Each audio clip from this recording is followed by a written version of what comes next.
Hey Charlie, how are you? I'm good, thanks. How are you? Awesome, I'm doing great. I'm excited to dig in, to be honest. I feel like there's a lot that we can share and a lot of learnings and things that have, over the past year that you can dig into. So I think where would you start straight away? And just when you hear that headline, we went from nothing to 1.5 million. That's a process. That's, over a year. It's a long time. What is the first thing that you kind of would say? Is there anything stand out about that? Anything that you would know? No, I think this is a super interesting episode, and it's good for us to be able to share this.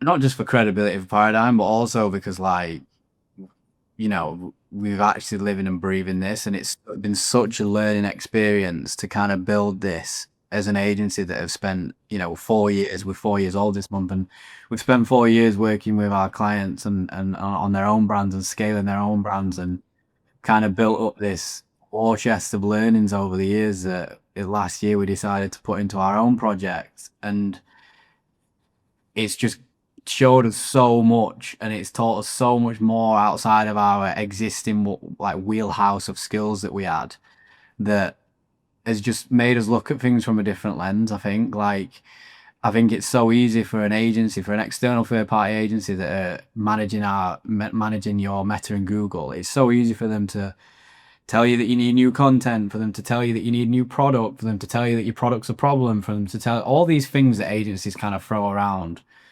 like these off the cuff comments. It's so easy to because we've been in a position where we've said things like that to clients without understanding what actually goes into that process and without understanding kind of how tight cash is in ecom. Like ecom's not a cash, it's not a cash rich bit cash rich business model. It's really not. Like it's one of the toughest business models to generate cash and bootstrapping our own brand in the last 12 months with the agency's money. It's just I feel like it's added so many notches to our belt and made us understand this whole game so much more basically. So it's been super learning experience and we're just excited to kind of share what we've learned and help other founders to navigate and scale their own brand hopefully with some of the learnings really. Yeah, 100%. It is crazy, like you said, the amount of learnings and like having that experience of being able to do it yourself and experiencing all those learning curves and everything that kind of went into it, all the effort. I feel like that adds a completely new point of view to how we've approached any of our other accounts. So it definitely is the most valuable thing that we have for sure. But I mean, like the stats are incredible, right? I think, when you actually look at it, you know, in Jan, how many new subscribers did we acquire? It was crazy. Yeah, well, we're at 10,000 subs now. We're at 10,000 subscribers since launch of the brand on Jan 8th, Jan 8th, 2025. In January 2026, we netted 1,300 new subs. Obviously, there's some cancellations in there, so we look at net. We don't necessarily look at new subs, we look at netted subs after cancellations. So we netted 1,300 new subs in Jan, which was decent. We've had better months for nets. But yeah, we're at 10,000 subs. Um, yeah, it's been a crazy 12 months of growth to be honest, and super excited for kind of where we're going to take it this year. Yeah, for sure. And I think, knowing all of the strategies and things that you have behind you, being able to do that and knowing how to set up, the Meta account and knowing what structure was best to use and everything like that. I think, would you be able to talk a little bit about kind of like your strategies that you took? I think there's so many different things about our internal brand that we do that we wouldn't actually do on another client account, for example, in terms of AI optimizations is one thing that I definitely notice. Like, I think that just helps so much. Yes, if you show the date range, just all now show it from Jan 8th, 2025 to Jan 31st, 2026. So I've just got the dashboard up here, as you can see, from 8th of Jan to in 2025 to the 31st of Jan 2026. The growth is huge. Like, what can you tell me about that? So yeah, you can see. I mean, it's the graph's just so linear up and to the right. It's funny looking back at it. But obviously, 52,000 orders, very strong return customer rate, which obviously we'll dig into a minute as a key kind of component to be able to achieve this growth. Really great products, customers coming back and obviously subscribing. Great 60 and 90 day LTV. But I think what this graph doesn't show is, a lot of the problems that we've encountered along the way. as a starting point, just to give you some context on kind of we don't want to give the brand name away as of right now. It might be something that we release in a future podcast, but it's health and wellness space, supplements. As you can see, average order value at £30, launched in Jan 2025. Gross margins are around 82% on this product, which is obviously, as we've talked about, I believe on the first podcast. If not, we'll dig into it in this one. Massively important to have a really strong gross margin in this current state of play in ecom, and that's really allowed us to unlock a lot of scale very aggressively, basically. The good thing about supplements is obviously the LTV, and you can see that from the returning customer rate at 49% in the first 12 months of the business. So yeah, they're kind of the stats and what vertical the brand's in, and some general metrics on AOV and gross margin, really. Yeah, and it's super interesting as well because like over half of our clients that we have at Paradigm, over half of our partners operate in that vertical. So it's not only super valuable learnings for us like as a whole, it's industry specific, which is really helpful as well. So why don't you dig in maybe as a little bit just on, you know, that margin and, you know, why that's so important? Because I think like we've discussed on the first episode, having that product and everything set out in stone and ready to go before you even get into any kind of advertising, that is super important, and making sure that that's profitable is definitely step one. Yeah, I think a good place for us to start really would be like kind of our decision making frameworks around like choosing the product and what kind of criteria you were working with for the product that we wanted to launch. And what we were looking at really is like, we decided health and wellness because, as you just said, we've got over 30 clients and over half of them are in health and wellness. This is our bread and butter. This industry, we know more than any other industry. Like, we've been working with so many health and wellness brands in the last 4 years. So this is the vertical that we felt most experienced and comfortable in. So that was why we went with health and wellness. And then kind of the I guess, choosing a product criteria for us was minimum 70% gross margin, non-negotiable. We have 82%, but it was minimum 70%. Anything less than that, I think the scaling limitations in the current market, in the current state of play with ecom, with a gross margin less than 70%, you just have to have a minimum of 70%. When you talk about CAC and you talk about CPMs and you talk about VAT and you talk about, you know, fulfillment costs, 3PLs, all the costs that go into operating an ecom business, if you don't have exceptional gross margin, you're just not going to be able to scale. Like, it's as simple as that. So 70% gross margin. Repeat purchase product was, again, non-negotiable, and that kind of ties into the state of play again in ecom right now. What we're seeing, customer acquisition costs are at an all-time high. Like, the brand that can afford to pay the most to acquire a customer will win. Simple as that.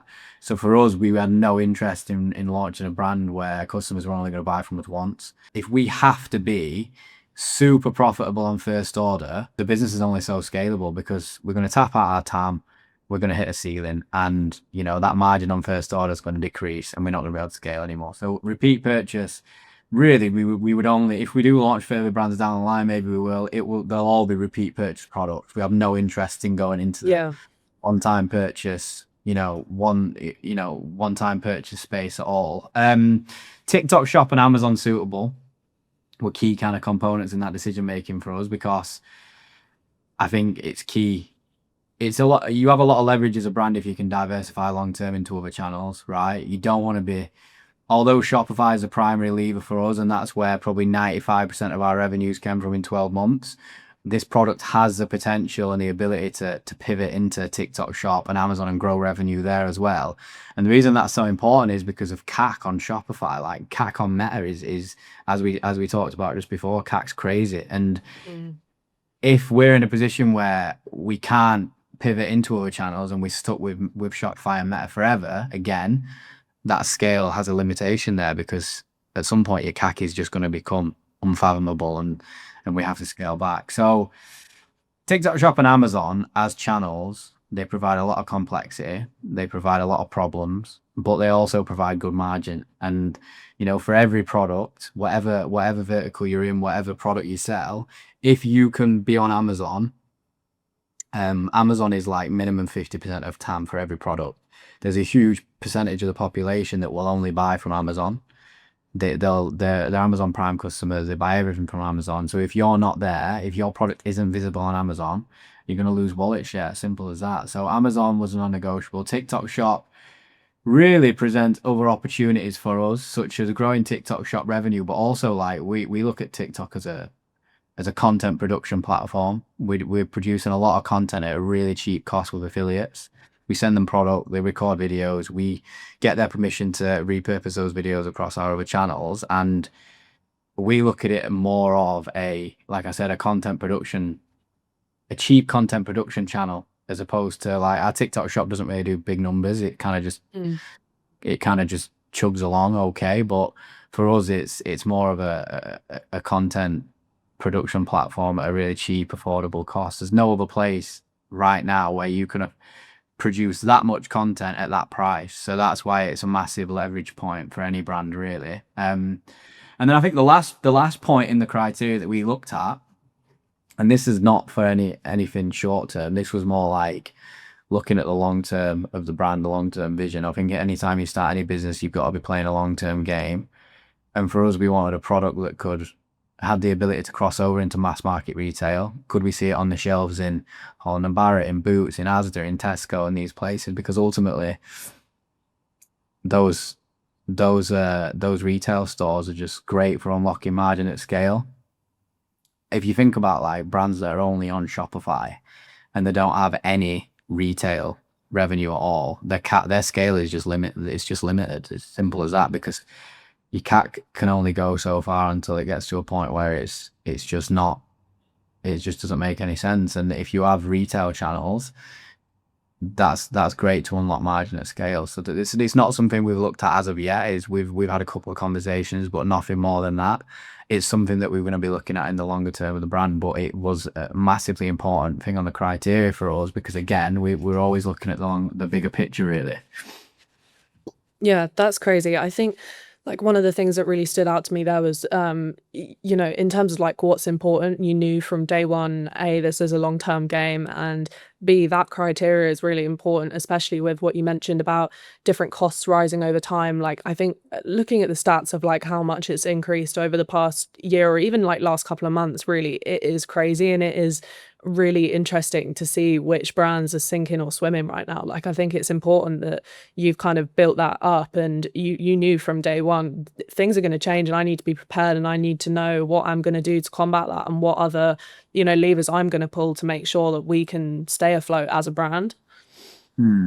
Definitely. Yeah, I think it's super important. Like you've got to be playing a long-term game, and also I think really the way that I think about ecom now in this current kind of market and state of affairs is like you've got to be able to adapt, and you've got to be able to pivot into different channels. Like I wouldn't want to be the brand that's only on Shopify forever, because Shopify just comes with a lot of margin constraints at scale. CAC's just too high, and the ability to be able to drive revenue on Amazon and on TikTok Shop and further down the line in retail, it just makes the brand so much more resilient and adaptable. And every business in the world has to be resilient and adaptable, really. So Yeah. Yeah, sweet. That all makes sense. Did you want to dive in a little bit further on TAM and just kind of provide, well, I guess for you, what you were looking out for and what you know that you needed to do, and maybe if there's any, I don't know, maybe guidance or advice that you could give to people that, well, I reckon there's a lot of people in the industry that don't have that at the forefront of their strategies. So maybe that's something you want to touch on a bit more. yeah, I mean, TAM ultimately is it's just one of the biggest problems that we see. Like your total addressable market is your total addressable market, and most brands are just genuinely having a TAM problem. They've Mhm. tapped out their TAM. They've hit up all the customers that are willing and ready to buy the product, and they're just kind of stuck at this place where every time they scale ad spend, their efficiency just immediately dies a death. And then what brands do a lot of the time when they're in that position is they try and outrun a bad diet by going hard on media buying and going hard on creative, and all that stuff's great, but if you're at your TAM, you're at your TAM. Ultimately, that's kind of the top and bottom of it. So for us, when kind of making this product decision, we wanted a product that was. I don't understand why anyone would go into a product and take a gamble on a product with Mm. knowing that it has a huge TAM. Like for me, I think there's enough food out there for everyone to eat. Like, you can release a product that's already popular, a product that's already been validated in the market, that's already got a lot of customers, and people are regularly using this product. Like, you can bring a product out into that market at a good price with a good offer and still go and get a great deal of market share. Don't reinvent the wheel. Like, that would be my Yeah. advice. I would say don't reinvent the wheel. Don't Why would you take a gamble on, like, people love to take gambles on the new cool product that's been mentioned on a Huberman or Gary Brecker podcast where the product market fit is not yet validated, and could it just be a trend? Could it be a fad? I just think that that's massively risky. There's so many trends and fads, and we went down the route of, like, what product were people buying 10 years ago? What product will people be buying in 10 years? And that's kind of the way that I think about TAM, is like, your total addressable market is how many people are in the market for the product now, but also like the longevity of the product as well, which is a massive component, really. Yeah. Yeah, that makes sense. And then I guess kind of like moving more into, once you knew that you had all of that addressed, what was the process in terms of strategizing how you were going to get this out to more people, and whether that was Meta or whether that was any other channel?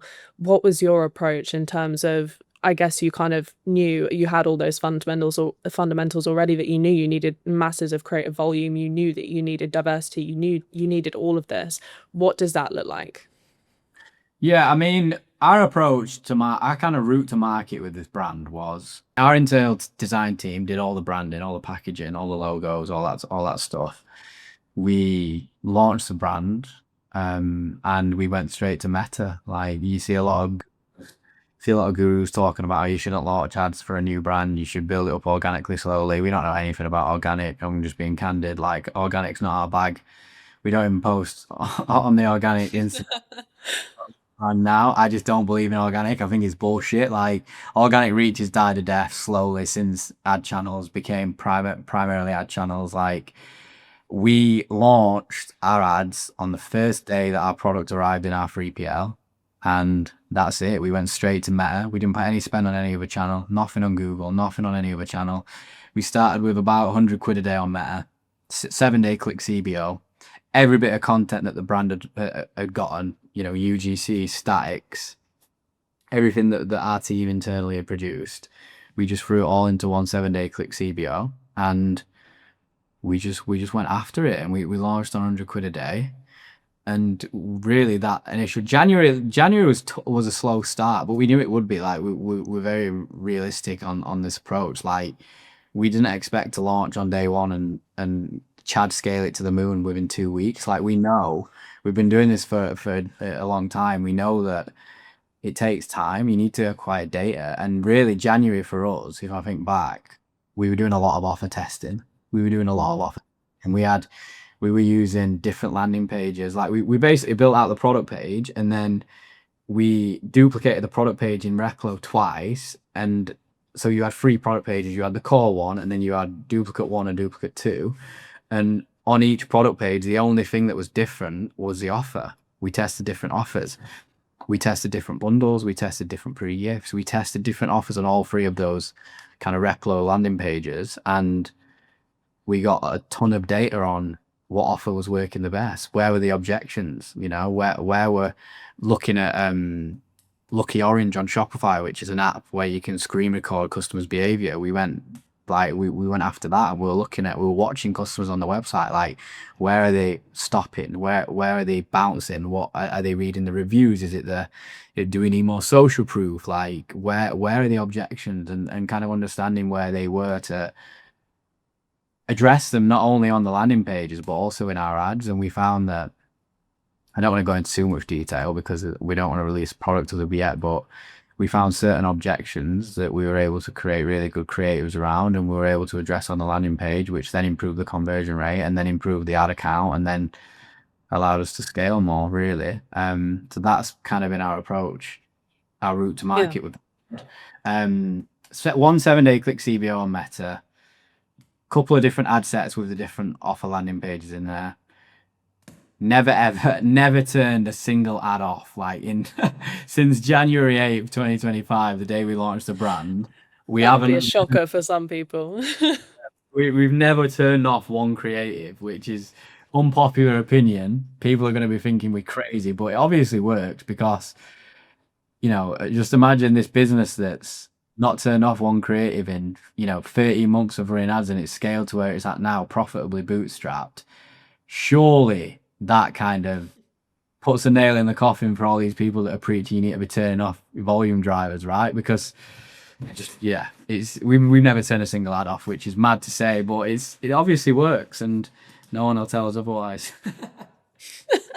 No, exactly. And I think there's like a load of those kind of different, whether it's like myths or like things that people like to preach, and whether that's on LinkedIn or whatever, you always get these people that are preaching it from the heavens. But I think when you have it tried and tested in this kind of like, literally you can't argue the data whatsoever. Like you know for a fact that that structure has worked for this vertical. That process of not turning anything off works, and that's how it is. Like and you probably won't ever change it unless there's some crazy change with Meta. Well, the only time that we don't do that, the only time that we're kind of pushed and provoked into changing our approach on the whole volume drivers thing is when clients tie us up and clients say to us, I want you to turn this ad off because it's unprofitable. It's not hitting my target CPA. And we go back to them with the usual, but it's not meant to. It's a volume driver. We run on highest volume, and these conversations. But then if ultimately, if the person who's paying for the ads and the person who's hired you as an agency tells you that they really want you to turn an ad off, you're going to turn it off. And that's the Yeah. only time that we kind of don't do this. But it's funny because we've literally ran this ad account, right? We've had clients that we need to impress and we need to keep happy for 4 years. But this ad account, we've not had to deal with that, and we ran it exactly how we would run every ad account if we didn't have other people kind of forcing our hand with stuff. And we've got honestly, client, if people saw like the creative optimizations on advantage or advantage plus optimizations on creative enhancements on crazy music coming on all the ads on, like we've just literally let Meta do what it wants. Like if Meta's advising us that all the creative enhancements are going to drive better performance, then I don't care what that looks like. I'm not obsessed with the brand. I'm not in love with this brand that we've just started a few months ago as a test. Like I will just trust Meta and I'll listen to Meta. And that's kind of the way we've ran it since day one. And it's worked so well that we've never once since been inclined to pivot away from it and turn any of that off. So it's funny. I mean, for most of our clients, we have creative enhancements off because Yeah. they obviously they can be very passionate about brand, and the music that Meta are putting on these statics is terrible, and some of the enhancements they're putting on, they don't look good, no, but maybe that's the point. I don't know, but either way, like it clearly works. So yeah. Yeah, I think I'm very lucky that I have, maybe like one or two clients that will allow me to do that because, I guess it kind of, like I said in episode one, actually, it's about that ego side of it and, having brands that are comfortable with being able to, put these enhancements on and not feel as connected to it. Thankfully, there are some of these brands where, the founders aren't the face of the product and they can do that. But most of the Yeah. time, I think it is more common for people to have these turned off. But it's crazy if this is the result of having them turned on. It's just unreal. Yeah, and I don't think that I just as a bit of a disclaimer, I definitely don't think this brand scaled to where it is because we've got creative enhancement on. Like, that's not what we're saying. They're not put creative enhancements on, you're going to scale your brand because like that's going to end up with loads of backlash. So let's just make that clear. We're just saying like we ran this account in a way that we had no one to answer to. We could do what we wanted, and we wanted to trust Meta. And maybe it gave us a 5% increase in performance. We don't know. We don't have a number to quantify that. But either way, that's just kind of the decision that we made on Meta to see how it performed, and it's performed very well. So yeah. Yeah, it's crazy. And I think one thing as well, like, I think one of the biggest objections that, well, whether it's clients or whether it's just generally like different brands have is how much creative volume is too much creative volume. Because I think we would argue from this internal brand that there is no such thing. And it's like the more the better. And if someone was to go into the ad account, we obviously we have a limit on how many ads we can put out. But the thing is, utilizing those flexible formats and just having as much creative as possible is definitely key. Hmm.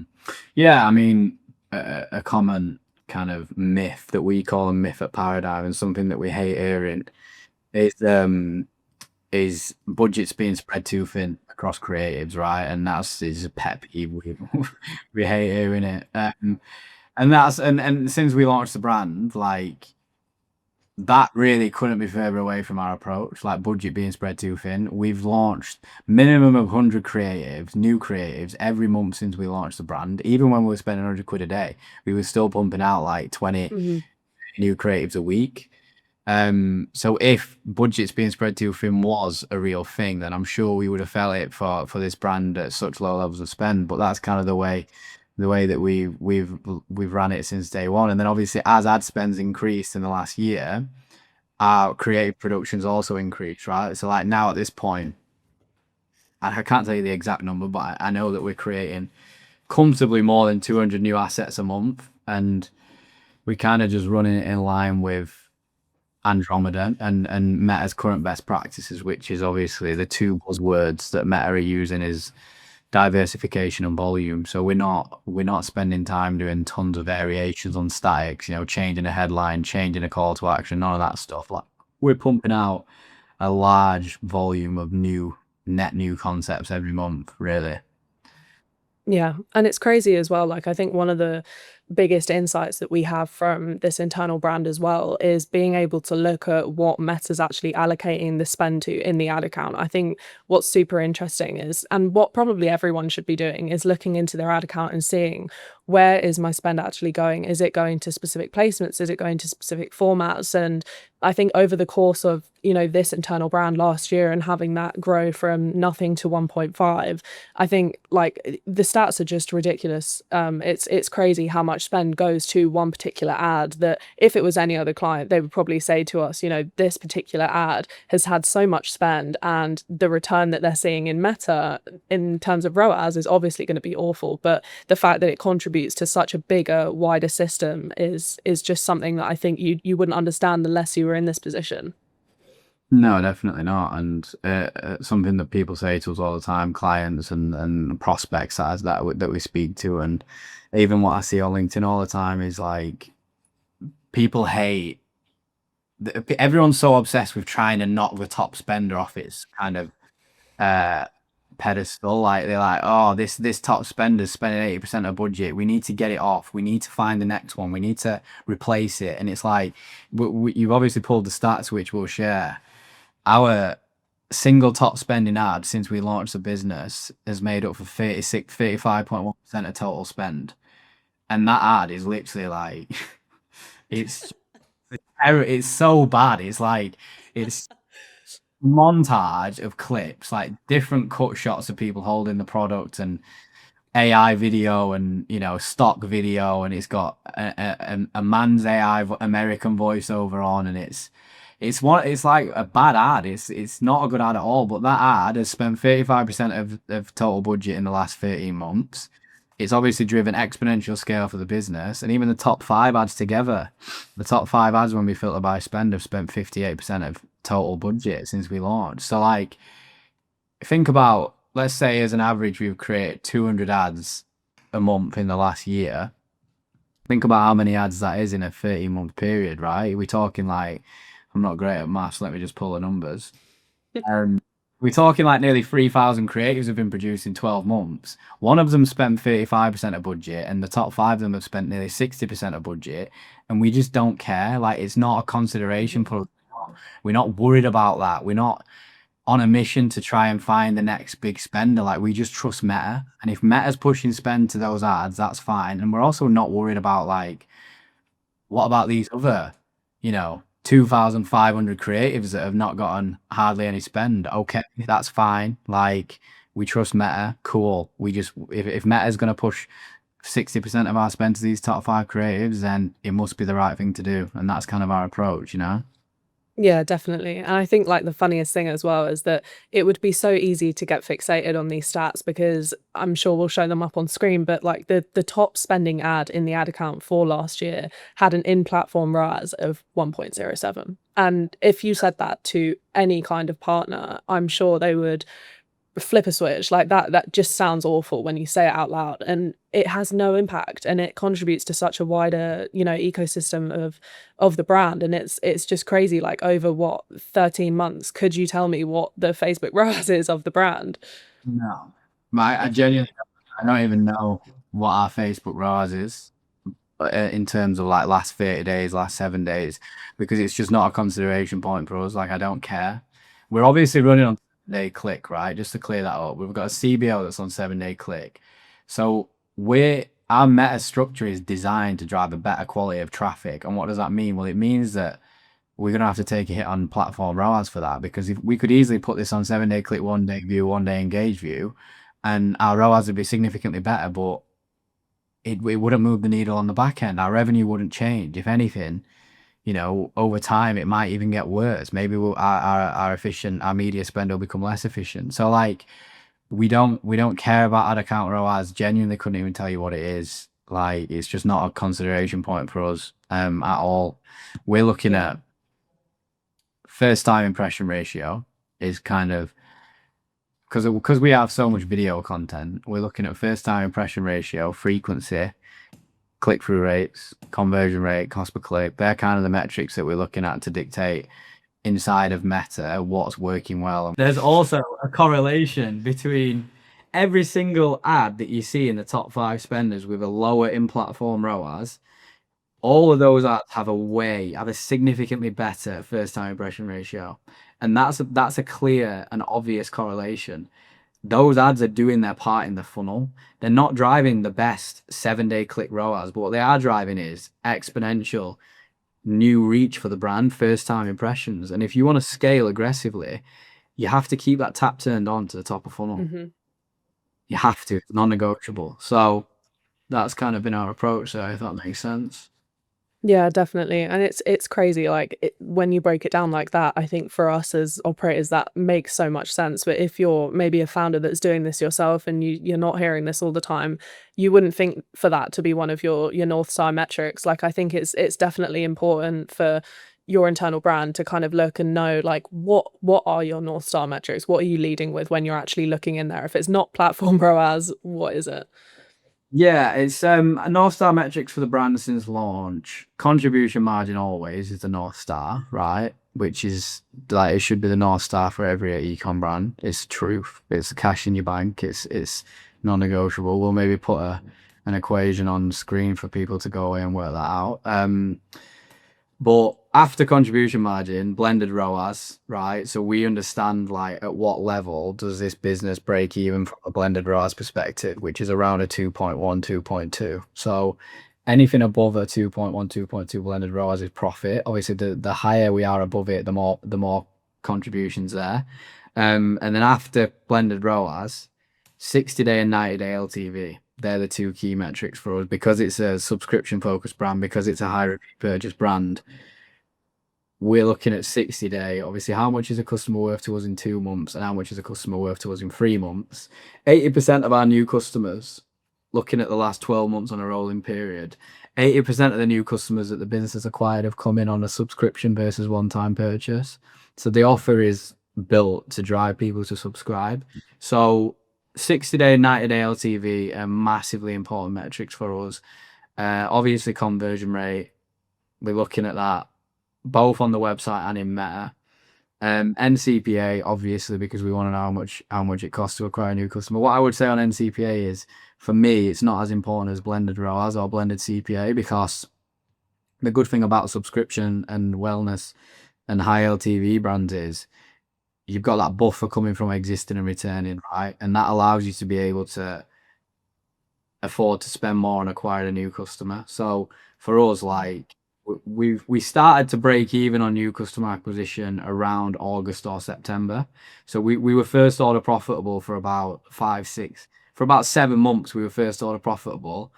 But then in about August, that's when we started to break even. And then since August, because we've carried on scaling, we're at about a £5 or £6 contribution loss on first order, but it's fine because we've got 10,000 subs. So like, we're getting propped up by a loyal and strong LTV, really. And And then obviously in Meta, in terms of North Star metrics in Meta, spend. Spend is the one for us that we care the most about. Like, I'm never gonna go into Meta and tell Meta, try and force Meta's hand and tell it that it's spend on the wrong ads. Like, just so like couldn't be further away from what anyone should be doing, in my opinion. So spend, and then as I said earlier, click through rate, frequency, first time impression ratio, and yeah, just I think I touched on this a minute ago that there's always a correlation and a pattern between highest spending ads, first time impression ratio, and lowest in platform ROAS, and I think that speaks for itself. It's clear why that is. Yeah, definitely. I think that's all really valuable stuff. And then in terms of like, I think, from, the start of last year to the end of last year, what were the biggest challenges for, well, just literally what were the biggest challenges from start to end of last year, I guess. The biggest challenge and the thing that we absolutely underestimated, like we went in blindly, like didn't ever anticipate or understand how big of a problem and how challenging this would be is cash conversion. Like, undoubtedly, it's so difficult. We worked with tons of wellness brands in the last 4 years, and a lot of them are VC backed, and this is why they're VC backed, because cash conversion in e-com in any vertical is difficult, especially in health and wellness, low AOV. And the reason that's more challenging when your AOV is lower is because you play an LTV game, right? So if you're breaking even on acquisition and you're not super profitable on first order, obviously that business isn't generating as much cash as a business that's generating a ton of profit on first order. So that's why it's so challenging. And when you're not generating a lot of profit on first order, the business isn't generating a ton of cash, which is then making it harder to keep placing bigger inventory orders to keep scaling the business. And that's kind of the cycle that we've been in. We had to put a lot more cash into the business within the first 6 months that we launched. That we didn't anticipate. That first 6 months that we launched was continuously pumping more cash and more cash in to keep scaling it, because if we would have just relied on the cash that the business was generating to make those inventory orders, we wouldn't have been able to scale as aggressively, because the business is just not generating enough cash to place like meaningful, big purchase orders to scale the business aggressively. Does that make sense? Yeah, and I think that's just like a huge bottleneck as well. Like it's something that we see all the time in the partners that we have, or different brands that are just generally in the space, is they don't have enough inventory to work with the level of scale that they're at. Or it kind of depends as well what industry you're in, I suppose, because you've got so many different business types, and I guess having different types of stock makes that either easier or harder to manage. But yeah, it's crazy that was the bottleneck. And I think if you are going to start something like this, that's definitely a super valuable takeaway. Yeah, it's been so challenging. And I remember listening to I was listening to Operators podcast the other week, and Sean Frank, the guy who owns Ridge, was saying, um, you need £1 million to start to bootstrap a health and wellness brand in like 2026. He was like, you need to either have £1 million or you need to raise £1 million.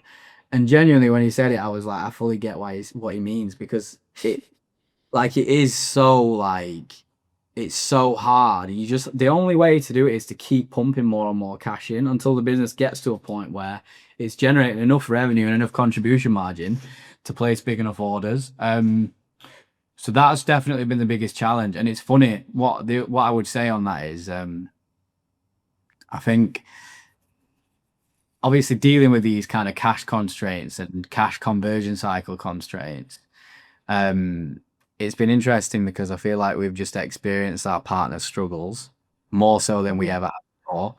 And I think I said this I don't know if it was one of the last clips that we filmed, but like, it's so easy for an agency to advise people on how to spend their money.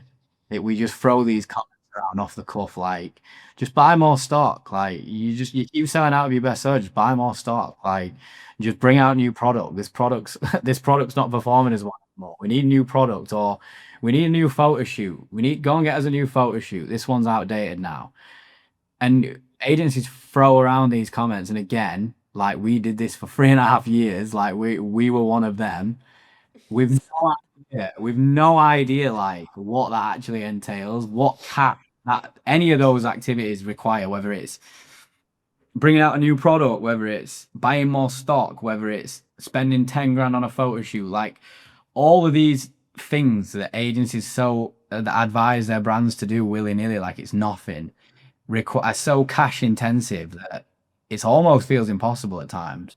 Like, so I think having that, going through it on the other side of the fence as a brand operator versus being an agency operator, we've kind of learned that struggle and seen it firsthand, which has been an interesting learning because maybe nowadays we're not advising to go and spend a load of money for our benefit as much as we would have been before. So it was a funny learning to have, I think.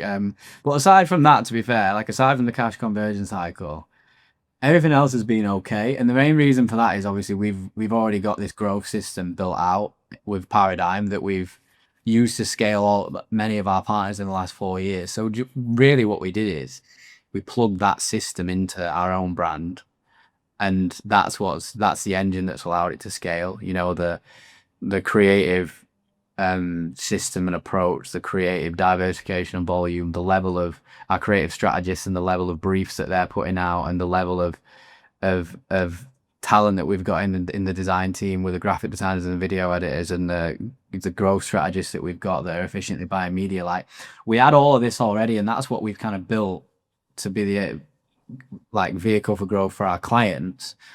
So that's what's really scaled the brand really aggressively, to be fair. Yeah, it's awesome. And then, yeah, what's the plan for 2026? Like, I think considering like, the growth scale from like, last year start to finish is just incredible. Like, what is 2026 gonna entail for the internal brand? We've just hit 10K subscribers, which is literally like just in the last week or so. We've hit that milestone, which is a big milestone for the brand. We're keen to keep scaling Shopify hard as we have been, but this year we're putting a bigger focus on Amazon and TikTok Shop. Like in the first year, we kind of made a decision, again, prioritizing cash and like points of leverage. We made a decision that or every penny of cash we had, we wanted it to build MRR, and we wanted to focus on that being kind of the key focus in year one. With cash limitations, you can't do everything at once. It's impossible. So I think you've got to make like priorities, and you've got to make sacrifices. And Amazon and TikTok Shop, we had to sacrifice a little bit last year, but this year, because of the level of stock that we've got now, the level of inventory, the level of obviously more cash in the business and that sort of thing, we putting a lot of time into building those channels out this year. We've sent stock to FBA so it can be fulfilled by Amazon. So obviously Amazon are going to rank us better. We're going to get more orders from there. Our orders are already up about 80% year on year on Amazon, so we're already seeing significant traction there. And then TikTok Shop, we're in the process of actually making the first hire for the brand, which is going to be a full-time TikTok content creator essentially, and this person's going to create content for TikTok all day and be doing live for the shop, and we're going to aim to build that out as well. So the focus for us this year is on keep fine-tuning Shopify, but also build out these other two great channels as well, so that diversified by the end of this year. That's the aim ultimately. We've just hired an Amazon agency to grow that channel for us as well. So yeah, that's kind of the focus as well. Yeah, it's crazy, like the scope of how much it's changed, and like leveraging those different platforms that for a fact are going to be cheaper, and they're going to be continuously getting more and more of those, net new reach, all of that. I think that's super important. So just goes to show, staying in the same place doesn't really get you anywhere. Definitely, yeah, definitely. And we're already, as I said earlier, we're at about a £5 or £6 contribution loss on first order now on Shopify. And that's from obviously, like we're spending £6 a day on meta ads now. Like obviously that's going to come inevitably at some point. And I think margin, well, I know that Amazon and TikTok are going to give us better margin, because obviously TikTok Shop acquisition costs are super cheap. Amazon, you're paying for that acquisition with meta ads. Like we literally see a linear graph, a linear up and to the right jump in Amazon sales every single time we increase our meta budget. Like it's just, and this is not just our own brand, by the way. This is several of our clients that are on Amazon as well. So I think those channels, they provide a lot of growth for the businesses here if we can get them right, for sure. Yeah, definitely. Awesome. Well, I feel like that's kind of everything. Do you feel like there's anything else that you need to add to that? Anything else that people should know, maybe if they're doing this, or, just any other operators in the space? I think that's everything really for the brand. And I think what we do is, I don't know if we do it monthly or if we do it maybe quarterly, but I think we just keep checking in and like showing where we're at and the current challenges we face in and what kind of our focuses are. And I think it'll be a good kind of learning experience and something that we can show on the way to anyone who's listening. But yeah, I think that's pretty much everything that we need to cover in this episode, isn't it? Awesome. Cool. Well, yeah, hopefully that was super valuable for everyone that's listening or watching it. And obviously, if you did enjoy it, make sure that you're subscribed and you're following on whatever platform that you're listening on. As Charlie said, it will probably be either a quarterly or even monthly, depending on how quickly things are going, because it sounds like things are going to be moving pretty quickly. But yeah, you can always watch or listen to the Growing Profitably podcast on YouTube, Spotify, and Apple Podcasts. So thanks so much, Charlie, for your time. And thanks for everyone for tuning in.